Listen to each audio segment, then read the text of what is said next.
Science doesn't have to be beautiful, it has to be efficient. Not only should it be efficient, but it should be environment friendly as well. Back when my mother was still a child, there were barely any gadgets that people could use daily, and that life was simpler.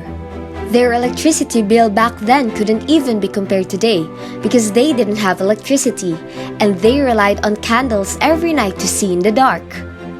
Now, everything depends on electricity. With electricity, we can talk to our loved ones far away from us. We could travel to distant places and search the entire internet for questions we wouldn't have been able to answer. Technology has advanced so much that living has been so much easier. But at what cost? Mother Nature has given so much to us that we could advance as a civilization and as a whole. The shade, the cool air we breathe, our houses, everything is thanks to nature. Here in the Philippines, we are blessed with so many resources that a cold country could only dream of ever having. The beaches, the corals, forests, the vast ecosystem, and most of all, the scenery. Now, most rivers have dried up, the wind isn't as cold, beaches aren't as clean, habitats destroyed, and forests cut down. What exactly is happening to the world? Is destruction the only way for us to advance?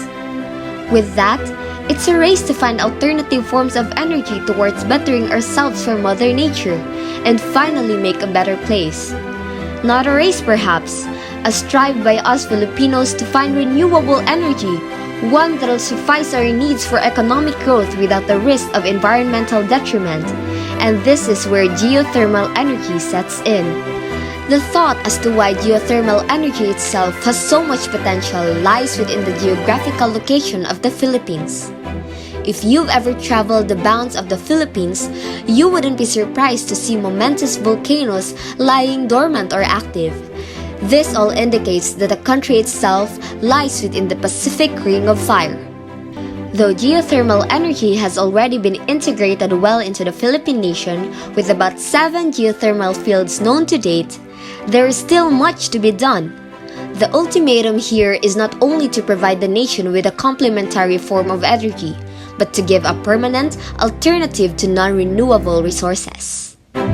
The best way to deal with these issues is to raise awareness. One voice can make a difference, but many voices can make a change. I am Jerly Hinampas, a youth advocate for energy and the environment from the Philippines!